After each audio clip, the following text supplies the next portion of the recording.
ശ്രീമദ് ഭഗവത്ഗീത അധ്യായം 2 ശ്ലോകം 47. ഓം ശ്രീകൃഷ്ണ പരമാത്മനേ നമോ നമഃ.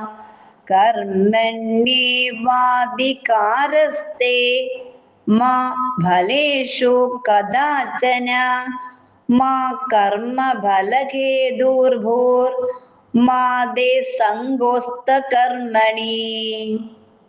നിനക്ക് കർമ്മം അനുഷ്ഠിക്കുന്നതിന് അധികാരമുള്ളൂ, കർമ്മഫലത്തിനില്ല.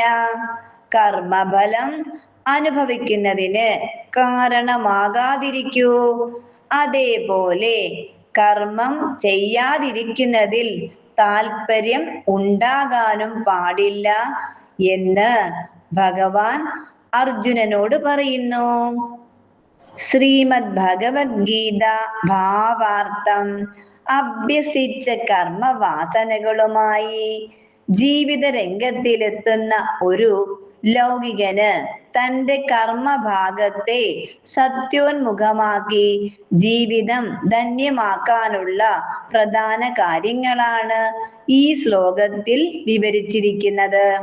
ഇതിലെ അധികാര പദത്തിന് അർഹതയെന്ന് അർത്ഥം വരുന്നു. കർമ്മവാസനകൾ സത്യാസത്യ വിചാരം കൊണ്ട് പാകപ്പെട്ടിട്ടില്ലാത്ത ഒരാൾ ഒരിക്കലും ലൗകിക മാർഗം ഉപേക്ഷിക്കാൻ അർഹനല്ല. ഒരു കർമ്മബദ്ധൻ ഒരിക്കലും ജ്ഞാനത്തിനായി സന്യാസം സ്വീകരിക്കുന്നതും ആശ്വാസ്യമല്ല. കാരണം ബാഹ്യമായി അയാൾ സന്യാസം സ്വീകരിച്ചാലും ലൗകിക കർമ്മ മാർഗത്തിലെ അയാൾ വർത്തിക്കുകയുള്ളൂ. അങ്ങനെ നോക്കുമ്പോൾ അർജുനനെ പോലെയുള്ള ഒരാൾ കർമ്മമാർഗത്തിനു മാത്രമേ അധികാരിയാകുന്നുള്ളൂ എന്ന് വെച്ച് പൂർണ്ണ കർമ്മ ഫലം ഉണ്ടാകുമെന്നും കരുതാൻ വയ്യ. കാരണം കർമ്മഫലം ഭഗവത് അനുഗ്രഹം ഉണ്ടെങ്കിൽ അനുകൂലമാകാം, അതില്ലെങ്കിൽ പ്രതികൂലമാകാം. രണ്ടായാലും ആത്മലാഭത്തിന് തടസ്സമാകും.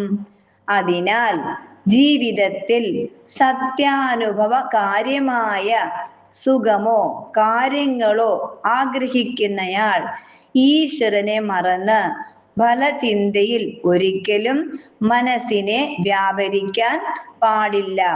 കർമ്മമാർഗത്തെ ശോഭനമാക്കി തീർത്ത് ആത്മാവാനുള്ള 4 ഉപായങ്ങളാണ്.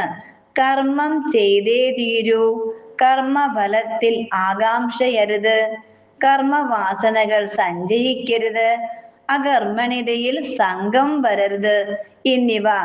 ഇത് ഭഗവാൻ അർജുനന് ഉപദേശിക്കുകയാണ്. സർവം കൃഷ്ണാർപ്പണമസ്തു. ഹരേ ഗുരുവായൂരപ്പാ ശരണം.